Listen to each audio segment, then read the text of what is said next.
In today's video, we're going to be looking at some scene poetry questions on the poem Solitude. So, before we get started, if you have not watched my video where I analyze the poem Solitude line by line, word for word, then I would definitely recommend that you give that a watch before you come back to this video to answer the questions.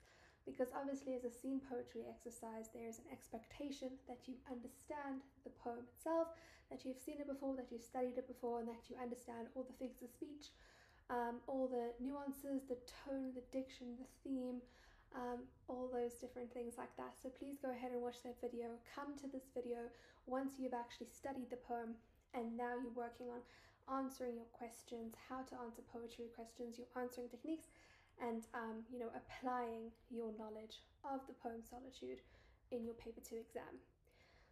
So if we have a look over here, this is sort of how your poem is going to come up in your exam. So in your typical home language exam, your first four questions in paper 2 are going to be poetry. The first poem is going to be a poetry essay, and then the other 3 options are going to be your questions, and you just have to choose 2 out of the 4. So you can definitely go with which poems you prefer, but you can also have a look at the questions that they've asked in those different questions and decide which questions you feel are going to produce a stronger response from you. In terms of the poetry essay, for me personally, I advise my students to avoid it and to rather work on and do a question-based poem, purely because it is 10 marks, and to write an essay for 10 marks is quite challenging. You have to sort of have a structure, you have to organize your thoughts, whereas if you rather answer 4 questions, which are typically in the format, the first 2 questions being 2 marks, the last 2 3 marks, there are variations. Sometimes you have a 4 marker, sometimes you have a 1 marker, but this is sort of typically how it's asked, and so I believe that this is you have a greater chance of getting 10 out of 10 for your poem in a contextual question rather than in a poetry essay. So that's just my personal opinion, that's my personal advice to you. When it comes to answering poetry questions, there definitely is technique and skill in addition to your knowledge of the poem that is important. So what we're going to sort of do in this little mini lesson is I'm going to have a read of these questions with you. I'm going to discuss with you exactly what I'm looking for in the questions, in the answers, and then I'll instruct you to pause the video to try and answer these questions yourself. And then we're going to go through each of the questions and I'm going to show you a model answer. Obviously, your answers are not going to be exactly like my answers because we cannot think in the exact same way in the exact same words, but I'll show you exactly how I'm answering the question and how I am ensuring that my marker is going to give me full marks for each question, for each answer. So I'm not going to read our poem because you can read it yourself. What I do want to note though is that having the poem in front of you when you're writing the exam is so incredibly helpful, and I feel like some students don't take advantage of this. It's not like, when you're doing any other form of literature, you don't have the entire book with you, you don't have the entire novel or the entire play with you. You may have an extract, but here you literally have the entire poem. Obviously you don't have all your helpful annotations, but what this allows you to do is it allows you to refer back to the text, and you can be incredibly specific then in your answers. You can quote what the figures of speech are before you explain them to keep yourself on track, and you can also notice little things. So for instance, I hope that as you watch my videos on the different poems, you notice actually some similarities. You've noticed how I've been analyzing the poems. You've noticed I say similar things whenever I encounter enjambment. You notice I say similar things whenever I encounter a metaphor. And so you can understand those patterns, and then it becomes more of an exercise when you are faced with this sort of question in the exam, when you have your scene poem, that you have studied and you know your sort of main vocabulary and terminology and themes and messages of all your poems. But with the poem in front of you, you can also do a little bit of analysis in the exam itself, especially when the question maybe is posed in a way that you didn't really think of before. So just because it's a scene poetry question doesn't necessarily mean that you are going to know it. Maybe in your analysis you missed the metaphor in line 6 or whatever it was, and now you have to analyze that metaphor. But because of your knowledge of the scene poem in general, you will be able to understand the impact of that metaphor. So essentially, if I'm boiling down, my main point over here is to use what they give you here. Use the text in your answers. Don't just ignore it and go based on what you remember. You must use what you remember, but you must apply to the text and show that application in your answer. They have given you the full poem for a reason, so use it. Alright, so question 1 says, refer to the line, "The echoes bound to a joyful sound. Explain the line in the context of the poem," for 2 marks. So what I want you to think of whenever you have a 2-mark question is think about what 2 different ideas must I bring in order to get my marks for my answer. So what I always like to do is I always like to take a pen or a highlighter or a pencil and circle the 2 places or the 2 keywords in the question that are going to give me those 2 marks. So if I have a look at this question, I can see I need to firstly explain the line, and then secondly I need to explain the context of the poem. I won't give too much else away, but I'll explain it more when we go through the memo. Refer to the line, "There are none to decline your nectared wine." Explain what the nectared wine represents. So for 2 marks here, I need to unpack nectared wine in the context of this poem, and then I need to explain what it represents. Question 3. Comment on the effectiveness of the use of juxtaposition in this poem. This is a 3-mark question, and it seems to be pretty vague, right? It's not referring to specific lines. It can come across as a little bit shocking or a little bit scary. It's 3 marks. I don't really know what to talk about. Well, let's go back a step. Firstly, I'm going to have to circle the word juxtaposition. I'm going to have to show that I know what this word means, and I have to give an example of it. Then I have a look at the word effectiveness. I'm going to have to say why this juxtaposition is effective. In order to explain why something is effective, what you usually find in poetry is that effectiveness is linked to emphasis. So the reason why poets use certain figures of speech and poetic devices is to emphasize a certain message, or to enhance their tone or enhance their theme or what they're trying to relate, their intention. So for this question, I'm going to dedicate one sentence to explain the juxtaposition, one to maybe the message or the context of the poem, and then thirdly, I'm going to link it all together, show how it's effective in emphasizing a certain aspect of the poem. Question 4. Critically discuss the irony which is embedded in the poem's meaning. 3 marks once again. So here we're dealing with the whole poem. We can see we have to, for a mark, tell me what the entire poem's meaning is. We then need to explain irony, and we need to explain the irony in the poem, but we need to ensure that our analysis of what irony is very clear to the mark. Makes it very clear to the marker that we know what irony is. And then we need to have a critical discussion for the 3rd mark. So I hope that you're going to pause this video now, answer the questions to the best of your ability, and then press resume, and we can go through some marking guidelines. Alright, so I hope you're back with me now. I hope you've answered your questions and you are ready to go about marking. So as I said, these are model answers. No one's ever going to get the same answer in English. That's the beauty of English. It's all about your justification. So when you read these answers, just keep in mind the fact that if you have some variation in your answer, then that's totally fine. Often these English questions are open-ended because they allow for different students to interpret things in different ways. What I want you to work on is where I am putting the marks, where I'm assigning myself marks for each of my answers, so that you can see whether your work deserves that mark or not. Question 1. Refer to the line, "The echoes bound to a joyful sound." Explain the line in the context of the poem. The poem is about how people will always share in your happiness, but that when you experience grief, you experience it in solitude. An echo is a reverberation of sound, so the line shows how your joy will be reflected onto many people. The internal rhyme of bound and sound emphasize the joyful and song-like sound being reflected. So in this answer, what I've put in brackets is sort of extra, going above and beyond to explain the line more deeply. But you can see the first line, I've explained what the context of the poem is. What is the poem about? And in the second sentence, I've explained this particular line, that an echo is a reverberation and what it signifies. If I wanted to go above and beyond, it is only 2 marks, so I didn't really have to, but then I analyzed the line even further on a sort of poetic device level, and I found that there was internal rhyme in this poem, which I remembered from class, and I wanted to include that in there. So give yourself a mark if you've explained the context of the poem, and then if you've explained the line and what the meaning of the line is. Question 2. Refer to the line, "There are none to decline your nectared wine." Explain what the nectared wine represents. So over here, I'm going to first explain what nectared wine is, and then I'm going to explain what it represents. Nectared wine is a metaphor for joyous feelings or positivity. The speaker relates how no one will turn away from you when you are experiencing happiness. They will partake in your joy. As you can see, a 2-mark question, pretty simple to answer. Question 3. Comment on the effectiveness of the use of juxtaposition in this poem. So now we get a bit more challenging, we get to our 3-mark answers.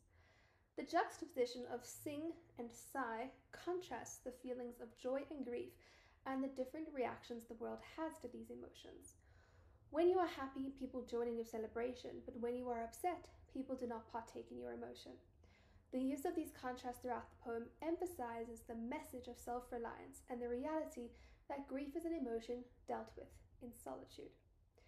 So how are the marks assigned here, or how you can think of it in your head in terms of answering all aspects of the question?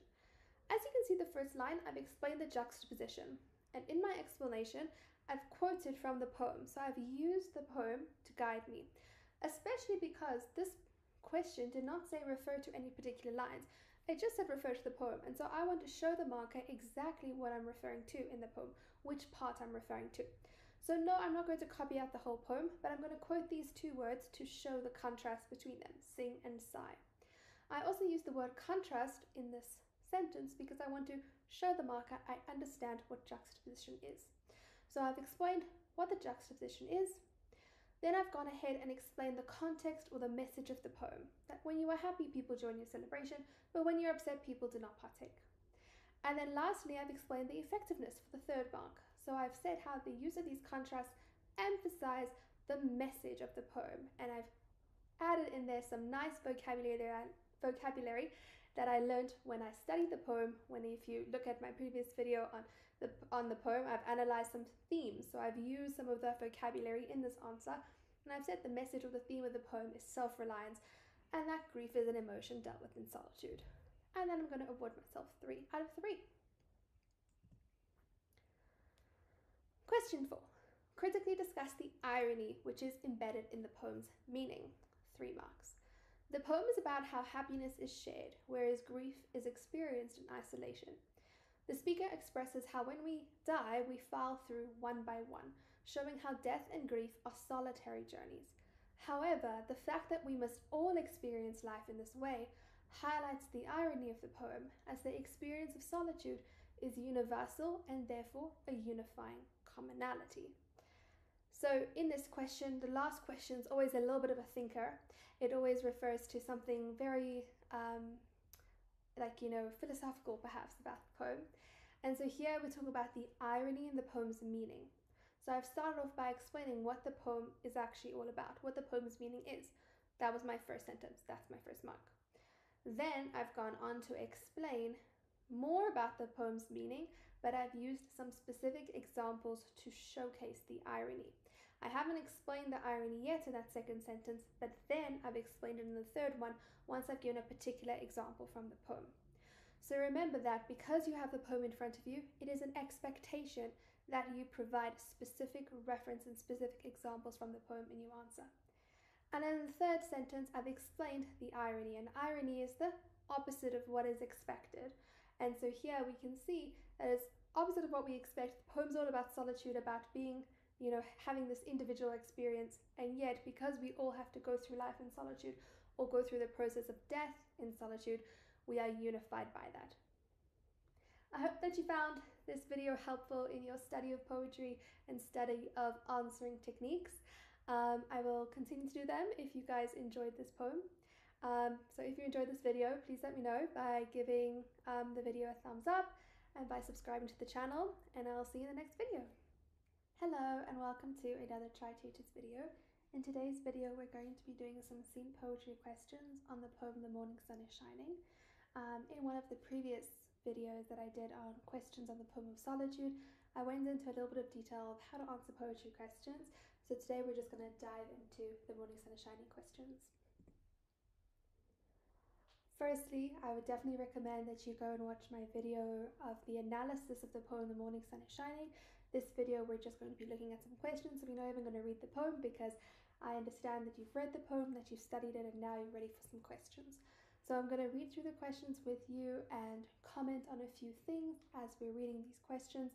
Then I would encourage you to pause the video to try answer these questions yourself, and then we can go through some marking guidelines. Obviously, my answers are not going to be exactly your answers because that's actually impossible in English, but I'm going to show you how you can go about marking your own work. Question 1 says, refer to lines 2 to 3. Comment on the colours used in these lines. So 2 marks, 2 points. I need to tell what colours have been used and show their significance. Number 2, refer to line 7. Discuss the effectiveness of the sound device in this line for 2 marks. So I need to actually save to the marker or write down in my answer what the sound device is, so show off my theoretical knowledge, and then I need to explain how it's effective. Question 3. Refer to lines 8 to 11. How does the anaphora enhance the theme of the poem? 3-mark question. A bit more technical. I need to show that I know what anaphora is. I need to show that I know what the theme of the poem is and how they work together to enhance each other. Question 4. Refer to line 13. Explain the poem's shift in tone for 3 marks. This is a very important question because whenever you get the word shift in a question, or change, you need to remember to always show what the original tone was versus what the ultimate tone was, and then you need to make a comment and explain why that shift has taken place. So please go ahead, pause the video, try to answer it yourself. Welcome back. I hope that you have attempted to answer these questions yourself. We're going to go through some model answers that I've come up with. Remember that your answer is not going to be identical, but I'm going to hopefully show you where you can allocate yourself marks. So at the end of this exercise, you can give yourself a mark out of 10 and understand exactly where you stand and how much studying and how much practice you still need to do. Question 1, refer to lines 2 to 3. Comment on the colours used in these lines. Green symbolises growth, life, nature and prosperity, while gold has connotations of richness and beauty. These colours emphasise the beauty of nature and the speaker's appreciation of it. So because it was only a 2-mark question, it would have been okay if you only addressed one colour and the explanation, but I've put 2 of the colours that I've seen in lines 2 to 3 just to show you the variety or the options that you have when answering this question. Remember, with English, it's less about having the, same answer as everyone else, as opposed to having presented an argument or presented a piece of information with adequate justification, motivation, and evidence from the text. Question 2, refer to line 7. Discuss the effectiveness of the sound device in this line.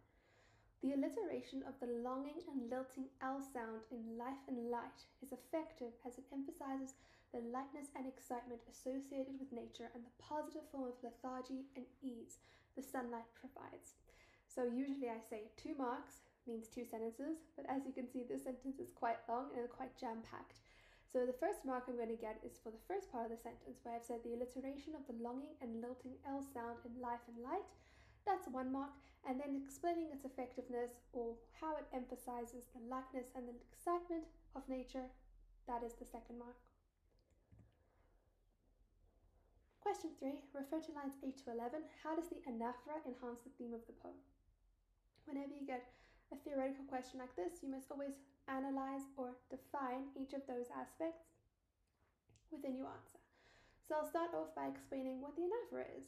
The repetition of the at the start of subsequent lines is effective as it highlights the abundance of beauty in nature. Then I'm going to go ahead and discuss the theme. The theme of the poem is about how nature is filled with positivity and meaning. Then I'm going to discuss how they enhance each other. Therefore, the anaphora emphasizes the speaker's excitement at her observation of the myriad of beauty she sees in nature. And lastly, question 4, refer to line 13. Explain the poem's shift in tone. The first 3 quatrains of the poem have a blissful, vibrant, and calming tone as the speaker describes the beauty of nature as the fountain bubbles merrily. However, the last quatrain has a heavy-hearted, lonely, introspective, and contemplative tone, as the speaker reflects on how she must rediscover meaning and joy after her experience of loss by mourning a hand I never touch. The shift in tone thus emphasizes the impact of the loss experienced by the speaker. So I know this answer seems like a lot, so just beware, I've put a whole bunch of tone words in there, but you only really needed two. One to describe the first part of the poem and one to describe the last quatrain of the poem. So you can select which tone word works best for you, which one you're going to remember, or which one you identify with the most.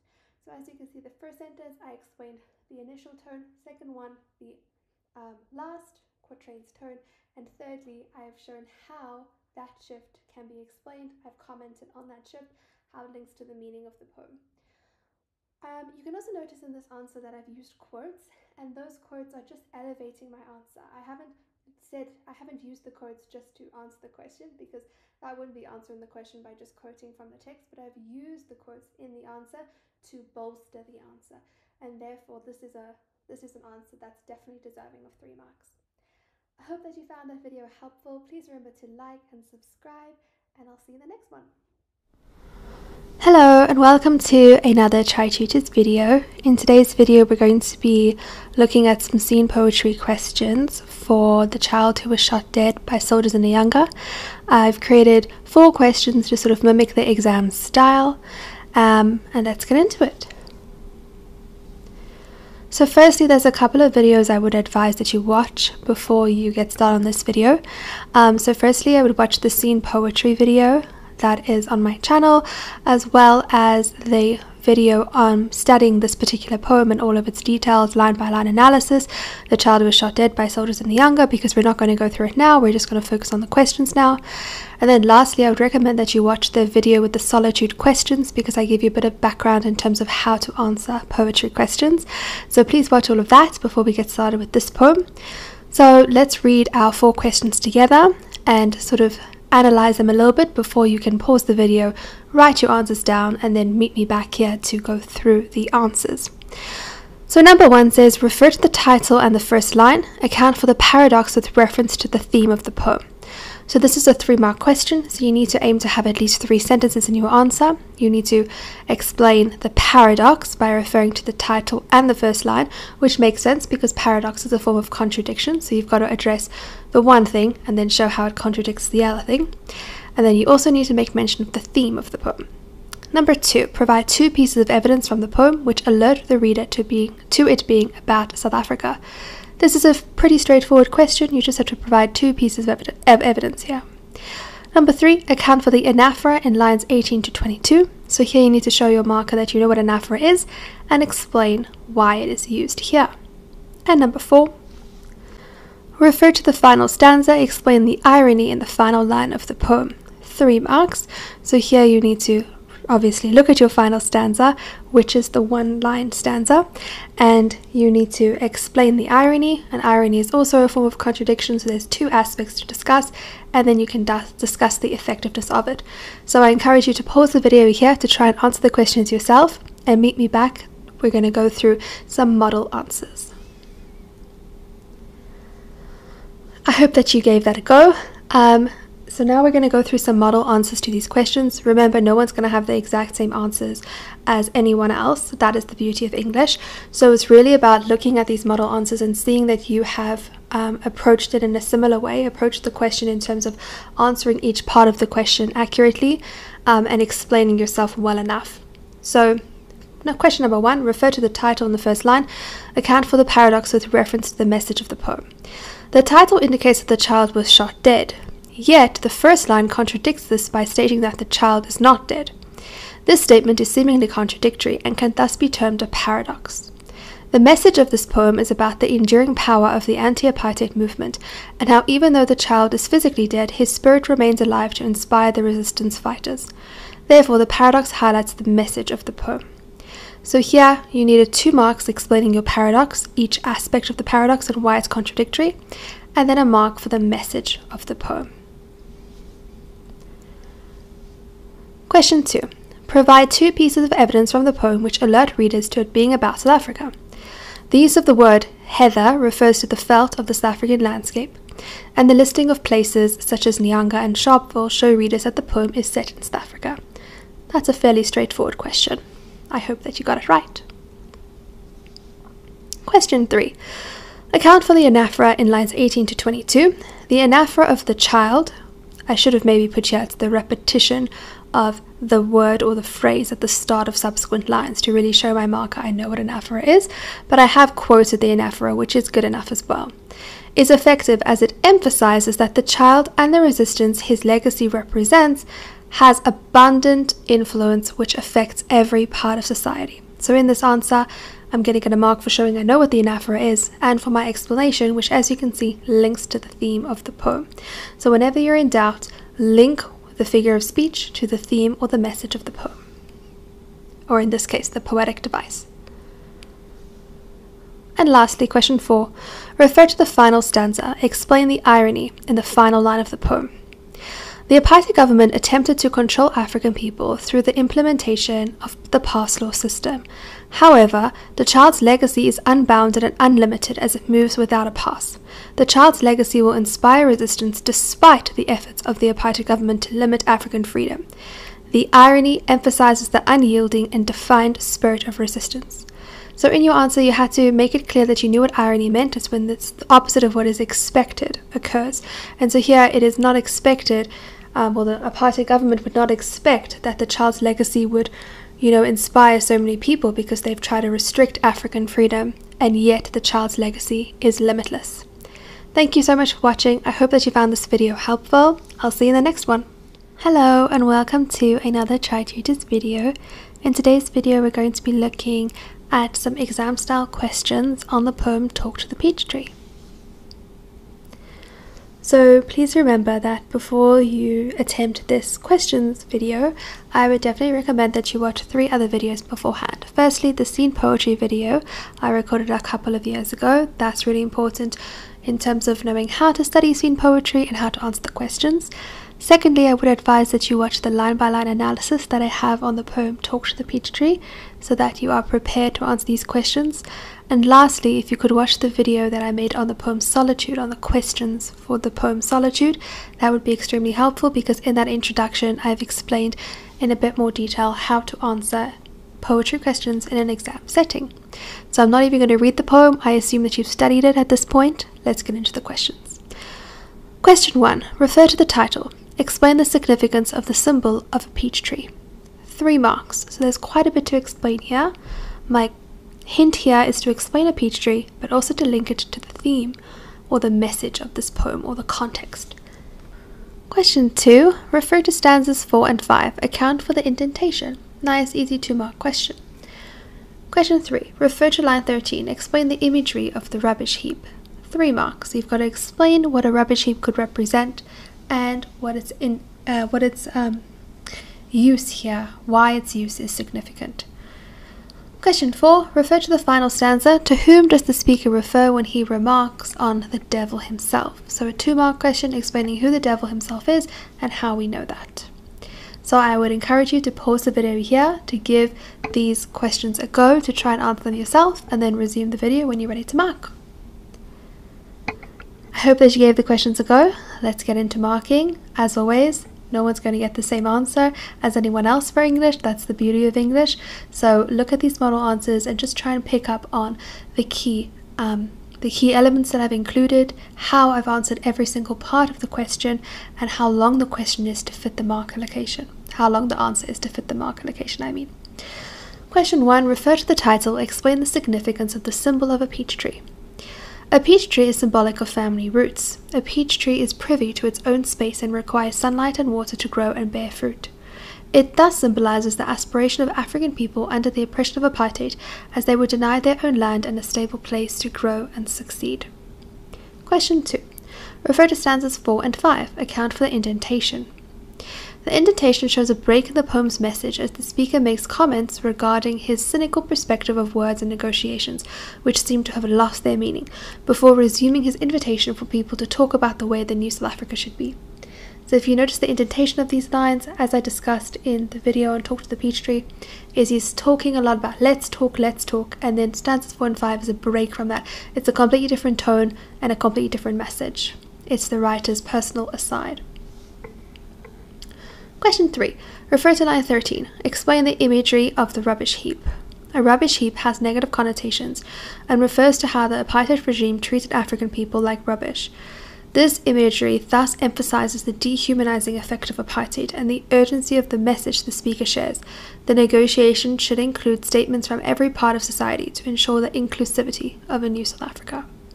The note is here, when you're explaining imagery, when you're explaining a figure of speech, always go and include the theme or the message of the poem, because it usually is emphasizing that theme or message. Refer to the final stanza. To whom does the speaker refer when he remarks on the devil himself? The devil himself refers to the apartheid government. The speaker says that we should address the devil as they are the ones responsible for the inequality and tragedy of apartheid, which the speaker hopes will soon be over. Thank you for watching. I hope that you found this video helpful. I'll see you in the next one. Hello and welcome to another Tri-tutors video. In today's video we're going to be looking at some exam style questions on the poem Talk to the Peach Tree. So please remember that before you attempt this questions video, I would definitely recommend that you watch 3 other videos beforehand. Firstly, the scene poetry video I recorded a couple of years ago. That's really important in terms of knowing how to study scene poetry and how to answer the questions. Secondly, I would advise that you watch the line-by-line analysis that I have on the poem Talk to the Peach Tree, so that you are prepared to answer these questions.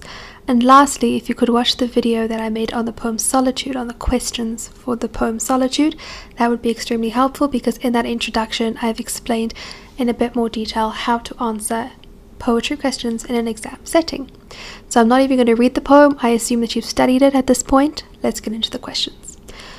Question 1. Refer to the title. Explain the significance of the symbol of a peach tree. 3 marks. So there's quite a bit to explain here. My hint here is to explain a peach tree, but also to link it to the theme or the message of this poem or the context. Question 2. Refer to stanzas 4 and 5. Account for the indentation. Nice, easy 2-mark question. Question 3. Refer to line 13. Explain the imagery of the rubbish heap. 3 marks. You've got to explain what a rubbish heap could represent and what its use here, why its use is significant. Question 4. Refer to the final stanza. To whom does the speaker refer when he remarks on the devil himself? So a 2-mark question explaining who the devil himself is and how we know that. So I would encourage you to pause the video here to give these questions a go, to try and answer them yourself, and then resume the video when you're ready to mark. I hope that you gave the questions a go. Let's get into marking. As always, no one's going to get the same answer as anyone else for English. That's the beauty of English. So look at these model answers and just try and pick up on the key elements that I've included, how I've answered every single part of the question, and how long the question is to fit the mark allocation. How long the answer is to fit the mark allocation, I mean. Question 1. Refer to the title. Explain the significance of the symbol of a peach tree. A peach tree is symbolic of family roots. A peach tree is privy to its own space and requires sunlight and water to grow and bear fruit. It thus symbolizes the aspiration of African people under the oppression of apartheid, as they were denied their own land and a stable place to grow and succeed. Question 2. Refer to stanzas 4 and 5. Account for the indentation. The indentation shows a break in the poem's message as the speaker makes comments regarding his cynical perspective of words and negotiations, which seem to have lost their meaning, before resuming his invitation for people to talk about the way the new South Africa should be. So if you notice the indentation of these lines, as I discussed in the video on Talk to the Peach Tree, is he's talking a lot about let's talk, and then stanzas 4 and 5 is a break from that. It's a completely different tone and a completely different message. It's the writer's personal aside. Question 3. Refer to line 13. Explain the imagery of the rubbish heap. A rubbish heap has negative connotations and refers to how the apartheid regime treated African people like rubbish. This imagery thus emphasizes the dehumanizing effect of apartheid and the urgency of the message the speaker shares. The negotiation should include statements from every part of society to ensure the inclusivity of a new South Africa. The note is here, when you're explaining imagery, when you're explaining a figure of speech, always go and include the theme or the message of the poem, because it usually is emphasizing that theme or message. Refer to the final stanza. To whom does the speaker refer when he remarks on the devil himself? The devil himself refers to the apartheid government. The speaker says that we should address the devil as they are the ones responsible for the inequality and tragedy of apartheid, which the speaker hopes will soon be over. Thank you for watching. I hope that you found this video helpful. I'll see you in the next one. Hello and welcome to another Tri-tutors video. In today's video we're going to be unpacking and answering some scene poetry questions on the poem of Return. These are exam style questions, so there's 4 questions worth 10 marks. Let's get into it. So please remember, before you watch these poetry question videos, there are a couple of videos you need to watch beforehand. Firstly, the scene poetry video that I made a couple of years ago that analyzes how to study a scene poem and how to analyze the questions. Secondly, I would advise that you watch the line-by-line analysis that I've made on this particular poem of Return. And thirdly, if you would watch the video on solitude questions, the poem Solitude questions, that's going to be really helpful because I do a little bit of an introduction there as to how to answer poetry questions. So let's dive straight into it. We're not even going to read the poem. I have an understanding that you've already read the poem, that you understand it, and you're ready to test yourself. So let's have a look at the questions. Refer to line 2. Why does the speaker not want flowers? This is 2 marks, so it's pretty simple. You're going to explain what flowers would represent and then why the speaker does not want them. Question 2. Refer to line 8. Account for the use of the sound device. So here you need to be specific and tell me what the sound device is, and then for the second mark, explain it. Question 3. Refer to line 12. Why does the speaker use the singular form of wish? So this is a 3-mark question. It's a bit more of a challenging question than the previous 2 markers. So you need to understand why he uses the singular. So my hint over here is to go look at the line and see it in context, because then you'll notice that it is the singular form of wish but the plural form of heroes, and think about what that could possibly connote. Question 4. Refer to the whole poem. How does the structure convey the tone and mood of the poem? 3 marks. This is a really nice question because it's very clear how you're going to get your 3 marks. You need to assess the structure, the tone, and the mood. So I would encourage you to pause the video here to try answer these questions yourself, and then to resume when you're ready to mark. So let's get into marking. These are some model answers that I've prepared. Obviously your answers are not going to be identical to this, but what's important is to just note where the marks are coming from and how the questions have been answered. Also note the length of the answers that you need for a 2-mark question versus a 3-mark question. So question 1, refer to line 2. Why does the speaker not want flowers? Flowers are symbolic of celebration and would be used to welcome back a hero. The speaker does not want flowers as he does not see himself as a hero for being in exile, and wants to rather focus on the plight of the heroes who stayed to fight. Question 2. Refer to line 8. Account for the use of the sound device. The alliteration of the M sound in Mother's Morning emphasizes the troubling mood of the poem. The long and drawn-out sound highlights the mournful tone of the line as mothers cry for their dead sons. Question 3. Refer to line 12. Why does the speaker use the singular form of the word wish? The use of the singular form of wish shows how, despite the fact that there were many heroes who sacrificed their lives in the fight against colonialism, they were united in their one wish. All the heroes wished for the freedom of Africa and the abolishment of colonialism. The singular form thus emphasizes a sense of unity. And lastly, question 4. Refer to the whole poem. How does the structure of the poem convey the tone and mood? The structure of the poem is free verse with no regular rhyme scheme. There is consistent repetition and enjambment. So there, I've discussed the structure. Now I'm going to discuss the tone and the mood and how it links. The free verse nature of the poem and the repetition of Bring Me emphasizes the authenticity of the speaker's plea, his somber mood, and his ardent tone, while the enjambment signifies the continuation of Africa's plight. Thank you for watching. I hope that you found this video helpful. I'll see you in the next one. Hello and welcome to another Tri-tutors video. In today's video we're going to be looking at some exam style questions for the poem At a Funeral. Let's get into it. So firstly, I would advise that you watch 3 videos before you actually watch this one and answer these questions. So to prepare, please watch the scene poetry video that I made a few years ago. that explains how to study for scene poetry and also how to answer the questions. Then I would advise that you watch the poem At a Funeral, the video that I made with a line-by-line analysis, so that you're prepared to answer these questions. And lastly, if you could watch the video that I made on questions on the poem of Solitude. In the introduction to that video, I've explained in a bit more detail how to answer poetry questions, so I definitely would advise that you watch that first before diving into these questions.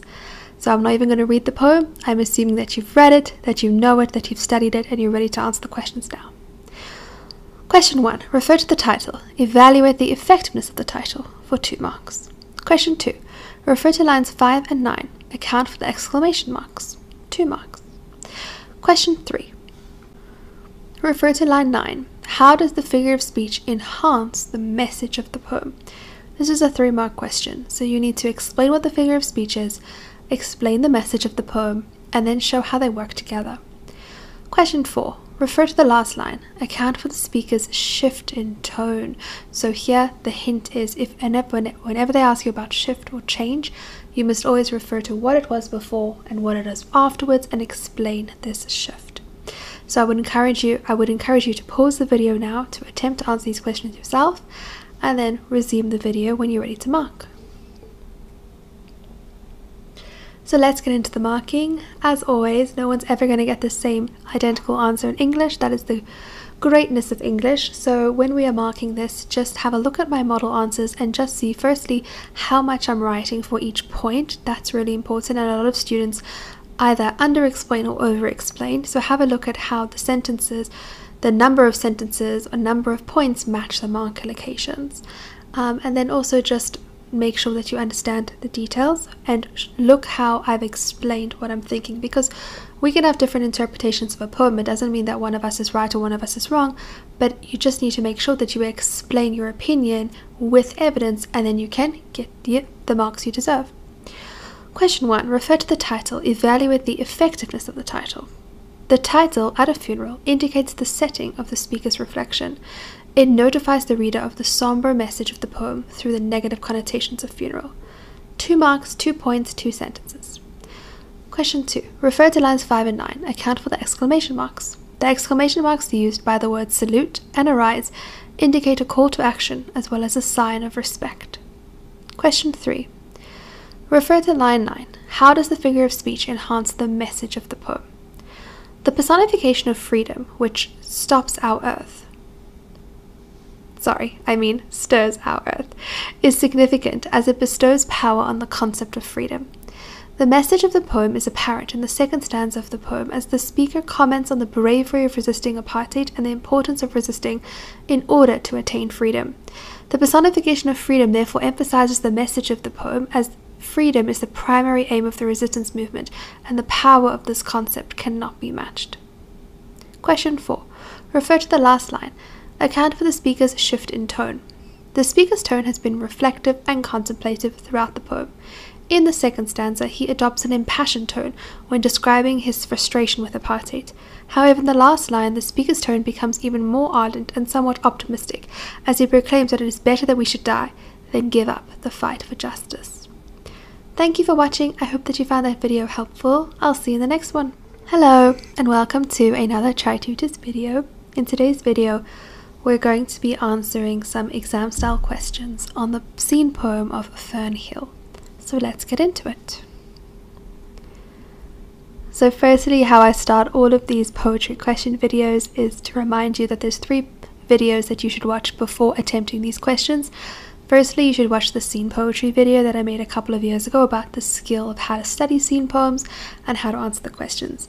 Secondly, I would advise that you go and watch the video that I made on the specific poem Fern Hill, where I've done a line-by-line analysis for you to help you with that understanding and preparation before you get started on questions. And lastly, if you could watch the poem that I made on the poem Solitude, the questions on that poem, because in that introduction I've explained some background in terms of how to answer poetry questions in a detailed and accurate fashion, especially for exams. So we're just going to jump straight into the questions here. I'm going to assume that you've done all this preparation beforehand. Question 1. How does the speaker effectively utilize colour in the first stanza? This is 3 marks, which signifies that you should be looking out for more than one colour. and then you need to explain those different colours. Question 2. Refer to lines 13 to 14. Explain the effectiveness of the figure of speech. So make sure that you are clear in terms of what the figure of speech is and explain its effectiveness. Question 3. How does the poet's choice of tense contribute to the tone of the poem? 2 marks, make sure you address the tense and the tone. Those are the 2 keywords in the question. Question 4. Refer to line 51. Explain how the sound device enhances the message of the poem. This is a 3-mark question, so you definitely have to write quite a bit for this, explaining what the sound device is, what the message of the poem is, and how they work together to enhance each other. So I would encourage you to press pause now to try and answer these questions, and then when you are done answering them, resume the video, and then we can mark them together. So, of course, we're not going to have the identical answers, we're not going to have the same answers as each other, but I'd like you to focus on the way I'm answering the questions, the length of my answers with regard to the mark allocation, and also the vocabulary utilized in the answers, so that you have those tools to help you when you are writing your exam answers. So firstly, how does the speaker effectively utilize color in the first stanza? The speaker references the color green, which is the color of nature, as well as a symbol of newness and freshness. The use of golden signifies something rich and beautiful. The utilization of color thus emphasizes the speaker's message in the stanza. Childhood is a magical time to be spent amongst nature. Question 2. Refer to lines 13 to 14. Explain the effectiveness of the figure of speech. The personification of time is used to show the power of time. When the speaker was a child, time was forgiving, as it seemed to stretch on forever, whereas as an adult, time does not allow this. The personification emphasizes the importance of time in giving the speaker the childhood he remembers so fondly. Question 3. How does the poet's choice of tense contribute to the tone of the poem? The use of the past tense throughout the poem emphasizes the speaker's longing, nostalgic, and reflective tone, as he remembers a time when he was green and carefree. For poetry, I would really encourage you to try and integrate some short quotes into your answer. Don't just quote, obviously you must explain your quote, but using short quotes in certain answers is going to really emphasize that you've read the poem, that you've understood it, and that you're providing evidence for your reasoning. So I would really encourage that, but just always remember to explain your quotes as well. Question 4. Refer to line 51. Explain how the sound device enhances the message of the poem. The alliteration of the F sound in farm forever fled emphasizes the way the speaker's childhood version of the farm has been ripped away and will never be regained. The message of the poem is about how the speaker misses his childhood days when he could enjoy nature on the farm and not be bound by time. The alliteration enhances the message as it shows the difference between childhood and adulthood, and emphasizes how the speaker can only reminisce but not get his childhood version of life and the farm back. Thank you so much for watching. I hope that you found this video helpful. I'll see you in the next one. Hello and welcome to another Tri-tutors video. In today's video, we're going to be looking at some scene poetry questions for the poem The Shipwreck. Now, before we get into it, like I've said with all these scene poetry question videos, I would definitely recommend that before you get into this video that you go ahead and watch my video where I analyze the shipwreck line by line and detail for detail, so that you understand all the figures of speech, poetic devices, and vocabulary that we're going to be talking about in our answers to these questions. Secondly, I would suggest that you go ahead and watch the video on the scene poetry questions of the poem Solitude, because in that video I actually take some time and outline how to answer scene poetry questions in a lot of detail. So I'll go through the skills before answering those questions. So please go ahead and watch those 2 videos before you get started on this video, so that it all makes sense and you can really get the most benefit out of this video. So let's get into it. So remember, in your exam, you're always going to have the poem in front of you when you answer the questions. So this is a great way to practice to actually have the poem in front of you when you're answering your questions, so you don't have to try and remember it by heart, but do remember to use, when you are practicing, a poem or a version of the poem which does not have any of your annotations, because obviously you don't have that to assist you in the exam. So as you can see, I've written out 4 different questions that we're going to go through, and the mark allocation is equal to 10. So this is just to mirror and mimic how it is set up in the exam. You have a poem and then you have your contextual questions per poem is usually 10 marks. So let's have a read of these different questions. So number 1 says, how does the diction in the second stanza convey the poem's theme? This is a 3-mark question, so as you can see, there's going to be 3 things that we're going to have to look at and analyze and write about in order to get our 3 marks. So we're going to have to talk about the diction and really analyze that. We're going to have to talk about the poem's theme, and then we're going to thirdly have to talk about how that diction conveys the theme. Question number 2 is an easy 2-marker. Refer to line 10, explain the figure of speech. So it's going to be very important that we say what the figure of speech is and that we provide a good explanation for it in the context of the poem. Question 3 says, refer to line 13, account for the sound device and comment on its effectiveness. Another 2-mark question, so we need to actually say what the sound device is and then explain how it's effective. And then question 4, refer to the last line of the poem. How does this line enhance the tone and theme of the poem? 3 marks. Looks slightly overwhelming, this question. There's a lot of keywords going on, but actually that makes it quite a lot simpler for us. We know for our 3 marks, we need to talk about the line itself, and then we need to talk about the tone as well as the theme of the poem. So I would suggest that you pause the video here and that you try answer these questions yourself, and when you are completely finished with answering to the best of your ability, then you can resume the video and you can go through the model answers with me. So as always with English, there's never actually a proper memo, right? We only have model answers or marking guidelines as teachers with which we mark your work by. So that's a really wonderful thing in my opinion, because as an English student, you don't have to worry about getting the exact same answer as everybody else, but you need to worry about making sure that whatever you're saying, you have justification for it and that you have evidence for it and that you've written according to the mark allocation and stuck towards what the question is asking. So these model answers, they are obviously not going to be the same as yours, and that's fine, but I'm going to show you where I would allocate the marks, and then you can see for yourself when you're marking your own work where you would allocate marks for yourself based on the information that I'm going to give to you in the model answer. So this was question 1. It said, how does the diction in the second stanza convey the poem's theme? So I said, the diction of neighbor and friend show the close connection the speaker has with the victims. The word bridegroom connotes a person who is supposed to be celebrating the start of a new chapter, married life, while the word bonny shows how dear this group of people were. So that's a lot of diction going on there, and that's alright. You didn't have to include so many examples. I would say as a rule of thumb, try when they ask you a diction question for 3 marks to include at least 2 different words and connotations. So that is going to give me my first mark. Then I'm going to talk about the theme. The theme of the poem is of loss and grief in the wake of tragedy. There's my second mark. And then lastly, I'm going to group them together and show how the diction conveys the theme. The diction therefore emphasizes the poem's theme as it shows the extent of the community's loss. They have lost close friends whose lives were cut short. Question 2. Refer to line 10, explain the figure of speech. So, winter shakes the door is personification, as winter is an inanimate concept which has been given the human power to destroy. There's my 1 mark. I've explained I've actually defined the figure of speech. Now I'm going to go ahead and explain it.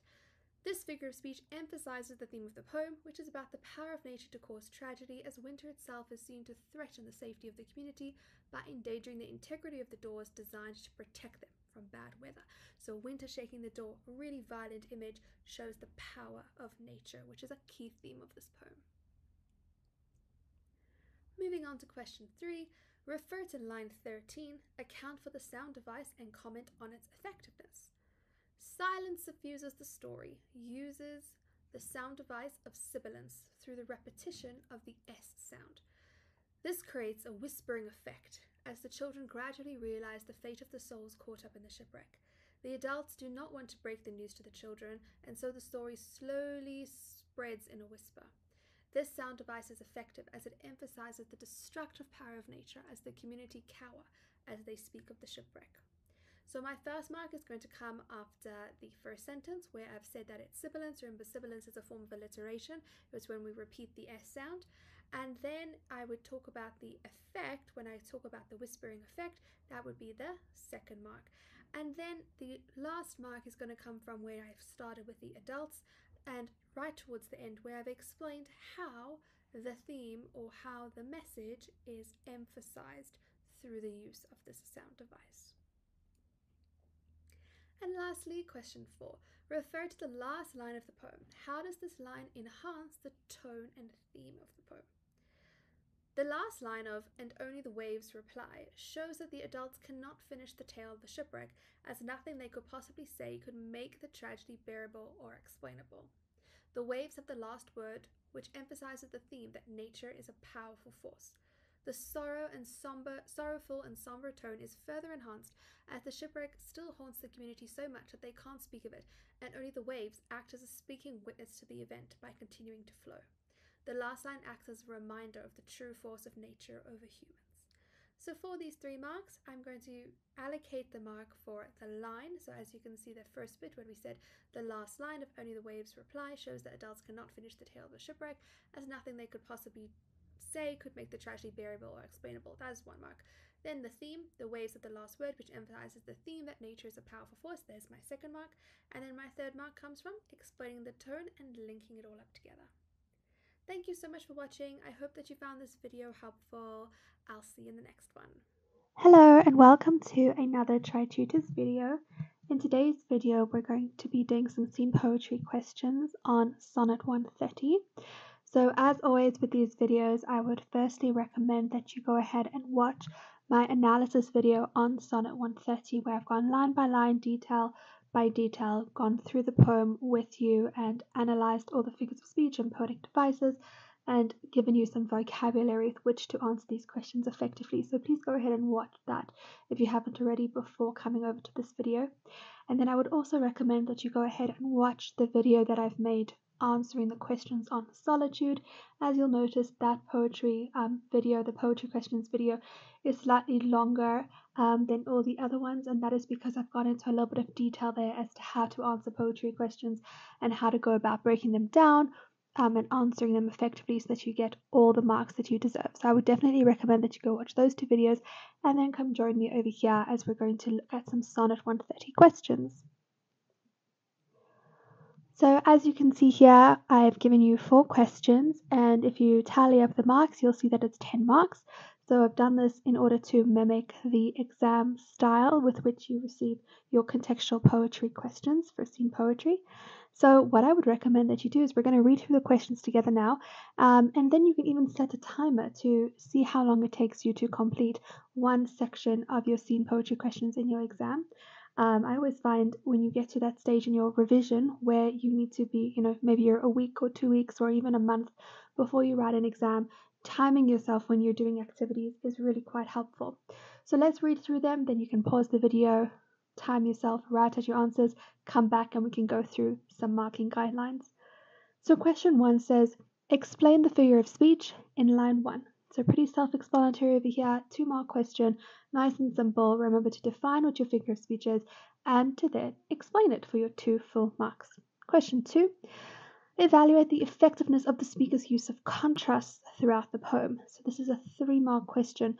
So there's a little bit more that we need to do here in order to get our full marks. So firstly, we need to actually talk about what the contrasts are. So we need to define those contrasts, perhaps write a quote, explain that. Then we need to talk about how this is effective, and we're going to have to do a proper discussion there in order to achieve those 2 marks that we still need. And then we have question 3, which says refer to line 12, evaluate the diction for 2 marks. So we need to quote always the diction, provide a quote, and then evaluate it in this case or explain its effectiveness. And then question 4, refer to lines 13 to 14. How does the structure of the poem convey the speaker's intention? 3 marks over here. So we need to assess what the structure of the poem is, we need to assess what the speaker's intention is, and then provide an analysis or a link. So please go ahead, pause the video, and then come back when you're ready to go through your answers and mark them. Alright, so as always, unfortunately or fortunately for English, we don't have a specific memo that we mark from as English teachers. We use marking guidelines, so we really assess your answers based on their merit, because no one's going to get the exact same answer for English, and especially for poetry, right? There's so many different interpretations and so many different things that students can glean from a poem. So when we're answering these questions now, I'm going to show you some model answers, and no one's going to have the same answers as me because we're all going to structure our answers slightly differently in our sentences, etc. But what I'm going to point out to you is where to allocate yourself marks. So as you're going through your answers now, you can take where I indicate, or if you've completed that particular task or that particular checkpoint from what the question is asking. So the first question says, explain the figure of speech in line 1. So the simile of my mistress's eyes are nothing like the sun negates the cliche comparison of a lover's eyes to being as bright and warm as the sun. So there is 1 mark, explaining firstly that it's a simile and then explaining what that simile is. Now I'm going to really evaluate it and give a further explanation to get that 2nd mark. This shocks the reader as it subverts the expectation of a love poem and it emphasizes the theme of the poem. Love is not about appearance, and cliched love poems are untrue in their over-exaggerated sentiments. Remember, try and keep that rule in your head of if it's a 1 mark question, you should have 1 sentence, 2 marks, 2 sentences. So here I've explained what the figure of speech is for 1 mark, and then I've given a further explanation for that 2nd mark. Question 2. Evaluate the effectiveness of the speaker's use of contrast throughout the poem.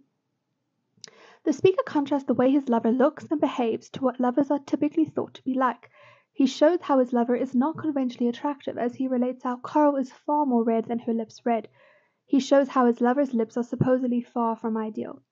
The use of contrast is effective as it emphasizes the speaker's message that even though his lover is not how typical poets define beauty, the speaker's love for her is true. So here we're going to get a mark for firstly when we explain the contrast and we explain what the contrast is. Then we've used an example, Coral is far more red than her lips red, and explained that example for the 2nd mark. And then lastly, we've explained the effectiveness by linking it to the speaker's message. Question 3. Refer to line 12. Evaluate the diction. So just before we get into this question, just in general for poetry questions, remember that specificity is key, actually not just for poetry questions, but any English questions. So just keep that in mind when you do answer questions, is that you need to be specific, as we're going to see in this answer over here. The diction of treads has connotations of stepping deliberately and making a sound. This diction emphasizes how the mistress is earthly as she makes a sound as she moves, unlike the claims of other lovers who seemingly float like goddesses. And lastly, question 4. Refer to lines 13 to 14. How does the structure of the poem convey the speaker's intention? So there's a lot of information here, but please don't worry. I'm going to read out a couple of the first sentences. I've given you basically all the different types of structure that you can use. You don't have to use all of those different ideas. You can just use 1 or maximum 2. The poem is a Shakespearean sonnet made up of 14 lines, which is typically used to convey the theme of love. The English sonnet is made up of 3 quatrains, which outline and develop the argument, and a rhyming couplet which provides a twist and reinforces the speaker's message. This sonnet is written in iambic pentameter with the rhyme scheme of A, B, A, B, C, D, C, D, E, F, E, F, G, G. So as you can see there, that's just worth 1 mark. So you don't have to include all of that. I'm just giving you different options. So include 1 or 2 of those aspects of the poem's structure. Then we can get on to explaining the speaker's intention and linking it in terms of how the structure conveys that intention. The speaker in Sonnet 130 seemingly subverts the expected theme of love in the 3 quatrains, as he says his lover is nothing like the sun, as he mocks cliched sentiments about love. In the rhyming couplet, the speaker provides a twist, where he proclaims his love for his mistress in spite of her supposed shortcomings, to emphasize his intention of communicating that appearance does not equal love, and that love poems are inaccurate and unrealistic. So there we have our 2nd mark, leading in a little bit to our 3rd mark.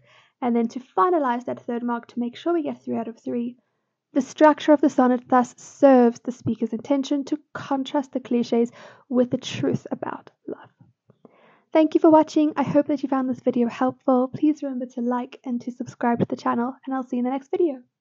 Hello, and welcome to another Tri-tutors video. In today's video, we're going to be looking at some scene poetry questions for the poem Prayer to Masks. So as always with these poetry question videos, I would firstly recommend that you watch my video where I analyze the poem Prayer to Masks, where I go line by line and through all the details, poetic devices and figures of speech, as well as some important vocabulary regarding the poem. So please have a watch of that video before you come back to this one to answer the poetry questions. I would also recommend that you have a look at my video on scene poetry questions for the poem Solitude. That video is a little bit longer and I go into a bit more detail as to how to answer poetry questions, what skills and techniques and what teachers are looking for in poetry answers. So please go ahead and watch those two videos and then come back and join me as we're going to go through Prayer to Masks questions and some model answers. So let's have a read of our questions. Number 1, refer to line 1. Who does the speaker address and why does he refer to them as masks? This is a 2-mark question, so we need to have 2 different points over here. So we first need to say who the speaker is addressing and then answer the question of why. Question 2, refer to line 11. Account for the sound device. So here it is another 2-mark question, but as you can see, they haven't told us what the sound device is. They are expecting us as the student to say what the sound device is and then for the 2nd mark to account for it. Question 3.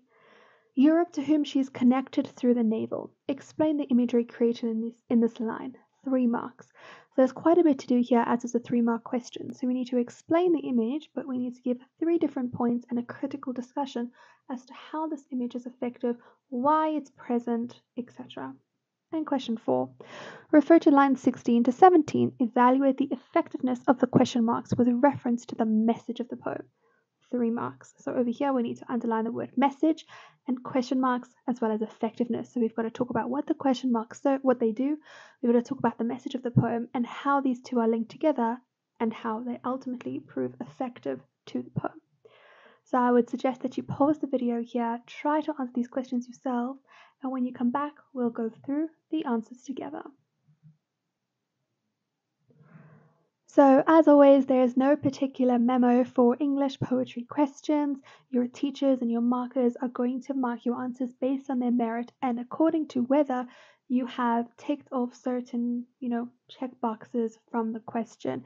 So what we're going to do is we're going to go through some answers that I've created over here, just some model answers. Obviously, no one's going to have the same exact answers that are on the slide, but we're going to go through them and I'm going to point out to you where you would give yourself your mark if you have actually checked that box and answered that particular aspect of the question. So question 1 was refer to line 1. Who does the speaker address and why does he refer to them as masks? So the speaker uses the figure of speech apostrophe to address the ancestors. There's 1 mark explaining that it's the ancestors who he's addressing. Now the 2nd mark, we're going to give a reason why. He refers to them as masks are a symbol of African culture and to emphasize the power of the masks. Question 2 said, refer to line 11, account for the sound device. So, the alliteration of the harsh D sound in despotism is dying, as well as the alliteration of the harsh P sound in pitiable princess. You could have chosen any of those. They're both alliteration. You only had to select one. You would get the mark for saying its alliteration, for saying what the particular sound is, and for quoting it. And then the 2nd mark would come that it emphasizes the dramatic descent and demise of European world dominance. Question 3. Europe to whom she is connected through the navel. Explain the imagery created in this line. The imagery is of a mother connected to her baby through the umbilical cord. This usually represents a nurturing and nourishing relationship, yet the speaker has subverted this connotation in line with the poem's theme of colonialism. The image emphasizes how the mother country, Europe, does not have a positive relationship with the colonized country. The speaker relates through this image that there is a need to cut the cord and for the colonized country to proceed forward independently, which emphasizes the theme of the yearning for a new beginning, rebirth of the world, after the oppression of colonialism. So in terms of where your marks are going to be allocated here, so as you can see from the imageries of a mother connected to her baby through the umbilical cord, this usually represents a nurturing and nourishing relationship. There's our 1st mark explaining what the image is and what it typically connotes. Then the 2nd mark would come in, yet the speaker has subverted this connotation in line with the poem's theme of colonialism. The image emphasizes how the mother country does not have a positive relationship with the colonized country. There's our 2nd mark showing that subversion. And then the rest, which is a critical analysis of this image in relation to the messaging of the poem, there lies our 3rd mark. And lastly, refer to lines 16 to 17. Evaluate the effectiveness of the question marks with reference to the message of the poem. The question marks used to ask for who else are used to emphasize how strong African people are in that only they could undergo so much pain and emerge optimistic for the future. The tone is incredulous. There's our first mark, explaining the question marks how they create this incredulous tone. Now our second mark comes for the message. The message of the poem is of the power of Africa and Africans and the desire for freedom from the oppression of colonialism. There's our second mark. Now on to our third mark, where we link it together and show the effectiveness. The questions reinforce that despite the suffering of the machines and cannons, the people of Africa are resilient and they gain power and strength from the hardships they have endured to aspire to an optimistic new dawn. I hope that you found that video helpful. Thank you so much for watching. Please remember to like the video and to subscribe to the channel, and I'll see you in the next one. Hello and welcome to another Tri-tutors video. In today's video we're going to be going through some scene poetry questions for the poem It is a Beauteous Evening, Calm and Free. So before getting into this video, I would suggest that you go ahead and watch my video on the poem It is a Beauteous Evening, Calm and Free, where I've unpacked all the figures of speech, poetic devices, and even some important vocabulary for the poem before you get into actually answering some questions on the poem. I would also suggest that you go ahead and watch the video on the questions for the poem of Solitude, because in that video I've gone into a little bit more detail as to what is expected in a poetry answer and how to answer the questions in more detail. So after you've watched those videos, please come back to this one, and now let's get into some questions. So here's our poem, and then we've got 4 questions to mimic how it's really asked in the exam. So this is really in the exam style formatting. We've got 10 marks allocated here, and we've got 4 questions. So question 1 says, refer to lines 2 to 3, explain the figure of speech. This is a 3-mark question. So it's going to be very important that you firstly tell me what the figure of speech is, and then you explain and account for its effectiveness for those additional 2 marks in that question. Question 2 says, refer to lines 1 to 8. How does the diction enhance the message of the poem? Also a 3-mark question. So over here, you're going to be telling me the specific diction and the connotations of the particular words. Then you're going to be telling me the message of the poem, and then linking it together and showing how the one enhances the other. Question 3, nice and simple. Refer to line 11. Provide a synonym for divine in this context. 1 mark. And question 4, refer to the whole poem. Critically discuss the effectiveness of the poem's structure. So over here, you're going to have to tell me what the poem structure is, and then give me 2 marks worth of explanation as to why this is effective. So please pause the video, try answer the questions, and when you come back, we'll go through some model answers. So in English, we don't really use memos, we rather use marking guidelines as teachers, because we want to make sure that we mark based on the merit of the answer and not according to just our own understanding of the poem. So remember, with poetry there's so many different interpretations, but it's really important that when you answer questions that you justify yourself so that you can attain those marks. So your marker needs to see that you can explain yourself and that what you're talking about is actually accurate. So as we go through these answers, obviously no one's going to get the same answer in English. I'm just going to point out to you where the marks are going to be allocated and show you through the model answers of how one way, or show you one way as to how you can get those marks. So question 1 said, refer to lines 2 to 3, explain the figure of speech.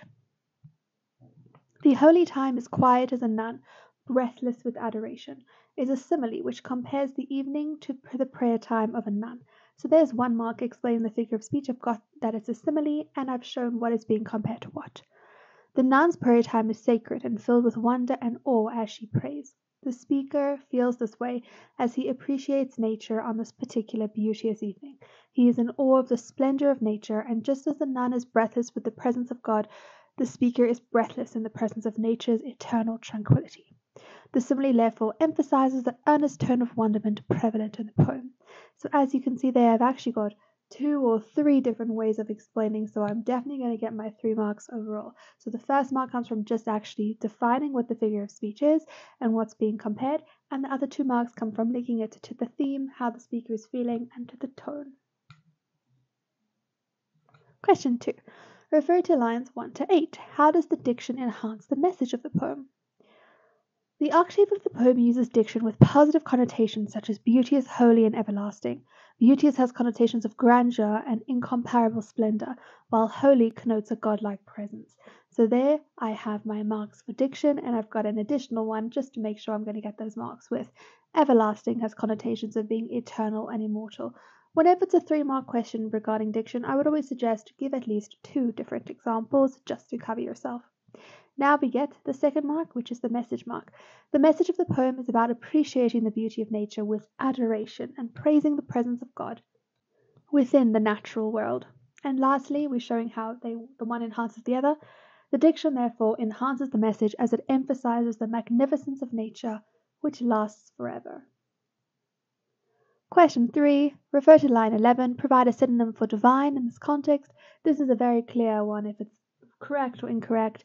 The words, some synonyms you could use to answer this could be holy or godly.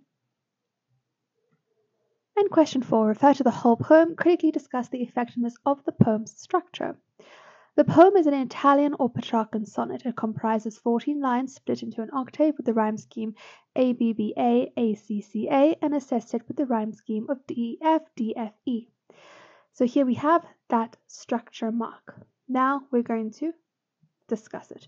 The speaker uses the octave to convey the beauty of the evening in the presence of God as he observed the gentleness of heaven, while the sestet is indicated with the volta dia and conveys the speaker's conversation to a child and his comments on children's connection to God and nature. The structure is therefore effective as it highlights the progression of the speaker's reflections as he considers nature through his eyes and then through the eye of a child, and thus adds authenticity and ardor to the poem's tone. So as you can see, the first part of the discussion was pretty literal, just explaining what the octave does, what the volta does, what the sestet does, and then we have the 3rd mark for the critical discussion where we emphasize its effectiveness, the effectiveness of using this particular structure. Thank you so much for watching. I hope that you found this video helpful. Please make sure to like the video and to subscribe to the channel, and I'll see you in the next video.